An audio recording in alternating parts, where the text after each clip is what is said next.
Dalawa na ang naiulat na nasawi sa pananalasa ni Super Typhoon Uwan. Ayon sa Office of Civil Defense, isa ang nalunod sa Viga, Catanduanes, habang isa pa ang inanod ng flash flood sa Catbalogan, Samar. Daan-daang libong pamilya o higit 1 milyong katao rin ang inilikas dahil sa bagyo. Narito ang agenda report ni Francis Folve.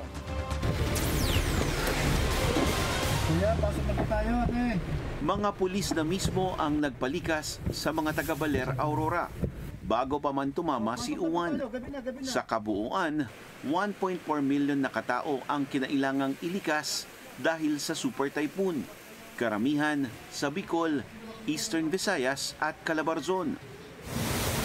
Bukod sa malalakas na hangin at ulan, storm surge din ang dala ni Uwan. Kita sa video ang malalaking alon na tumama sa dalampasigan ng Catanduanes. Sa Nueva Ecija, lubog ang mga bahay at palayan sa baha. Umapaw kasi ang ilang ilog dahil sa lakas ng ulan. Ilang mga bahay din ang nasira sa Santiago City sa Isabela. Nung bandang 6, doon na po namin naramdaman yung hangin tsaka konting ulan po. Then bandang 9 na po, 9 to 10 hanggang magbandaling araw po. Ito po, ganda na po nangyari, sobrang lakas na po.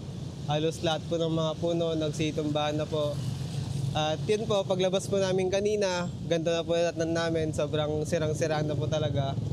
At ayun po, kitang-kita rin po dito sa harap, nasira rin po talaga yung poste po ng kuryente.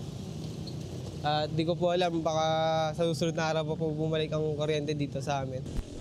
Halos walang tulog ang mga residente sa kasagsagan ng bagyo. Yung mga apo ko, sabi ko mag-pray tayo para hindi tayo mapan. Nakaupo lang ako, nag-pray sa Panginoon. Si Uwan ang ika-21 bagyo ngayong taon. Tumama nang hindi pa man nakakabangon ng lubos ang bansa sa hagupit ng bagyong Tino. Para sa agenda, Francis Folve, Bilyonaryo News Channel.